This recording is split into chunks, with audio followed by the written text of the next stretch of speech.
Hello everyone, আজ শনিবার, সাথে উল্টো রথের মেলা।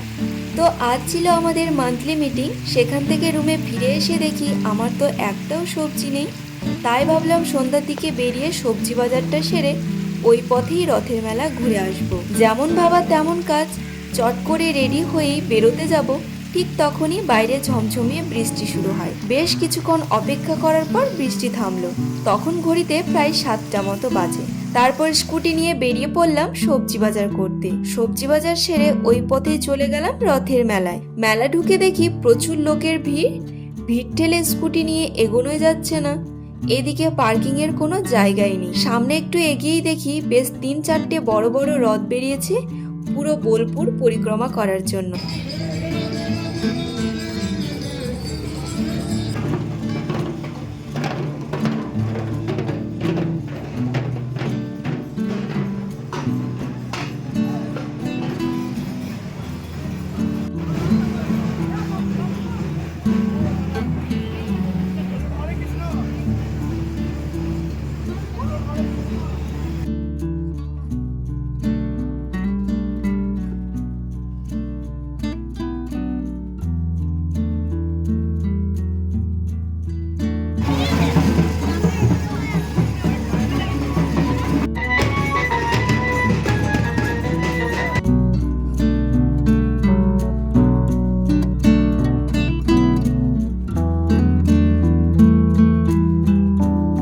সাথে পুচকেদেরও আরো অনেক ছোট ছোট রথ ছিল। আর রাস্তার দুপাশে বসেছে নানান ধরনের বেলুনের দোকান, বাচ্চাদের খেলনা, আরো সামনের দিকে ছিল অনেক ধরনের খাবারের দোকান।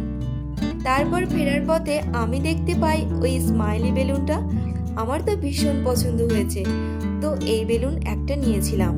আর মেলায় খেয়েছিলাম ফুচকা। অন্যদিন তো খাওয়া হয়, তবে মেলার ফুচকার স্বাদ একটু অন্যরকম। তারপর ফুচকা খেয়ে সোজা চলে এসেছিলাম রুমে। ফ্রেশ ট্রেশ হয়ে এবার বাজারগুলো সাজিয়ে রাখতে হবে। এখানে সবজির মধ্যে নিয়েছিলাম ওই বেগুন, ঝিঙে, আলু, পটল, গাজর, কাঁচা লঙ্কা, টমেটো, এইসবই। তো এরপর আবার রান্না করতে হবে। তো ভিডিওটা না বাড়িয়ে আজ এখানেই শেষ করছি। দেখা হচ্ছে নেক্সট ব্লগে।